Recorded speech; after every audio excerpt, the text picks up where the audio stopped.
Hello everybody, Mr. Underlay here, and today I'll be recommending a gaming PC for cheaper than the new consoles.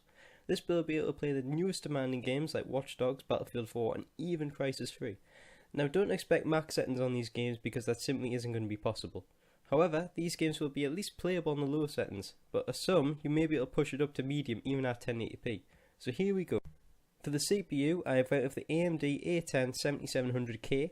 As this is part of the newer Kaveri APUs from AMD, you can expect outstanding graphics performance and even pretty decent processor performance as well. This processor is clocked at 3.5 GHz, which is pretty fast to have at this price point. However, this processor really shines when it comes to its graphics. The best way to compare the CPU is to the 5800K, also from AMD, since its processing performance is quite similar. However, this performs up to twice as good in the graphical areas than the 5800K, which was already a good APU to begin with. For the motherboard, I have out of the ASRock FM2 A55M VJ3+, or as his friends call him, Rocky. This is a very simple motherboard with no real special features. It even doesn't come with USB 3.0. However, since we don't need any fancy motherboard for this build and we want it to be as cheap but as good as possible, this therefore makes it a perfect choice. And as it's from ASRock, you expect it to be reliable. The memory is crucial for this build, since the graphical performance in an APU is all down to the speed of the memory. Therefore, I went with 2 sticks of Kingston Fury Red Series, giving 8GB. This memory has a clock speed of 1866 MHz, which we need in order to get the best performance from this build. Getting 8GB in a build as cheap as this is also beneficial, since more and more games are putting this as a requirement.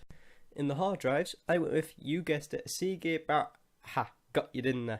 Instead, I went with a Western Digital Caviar Green. This is 500GB of storage, which should be enough to store the games you want. It's also very energy efficient, if you're into that kind of thing. The power supply, I went with an old friend, the Corsair CX430M. Corsair have very good at power supplies, and I can't imagine going for a different power supply when in this budget. Also, 430 watts is more than enough to run this build. Lastly, the case. I had went with a Zalman Z3 Plus. This is a case that has no special thing, but its price point really has no issues. It comes with plenty of airflow, plenty of space inside, and even looks nice, unlike many other cases that are even more expensive than this. So that's the build for under the price of a console.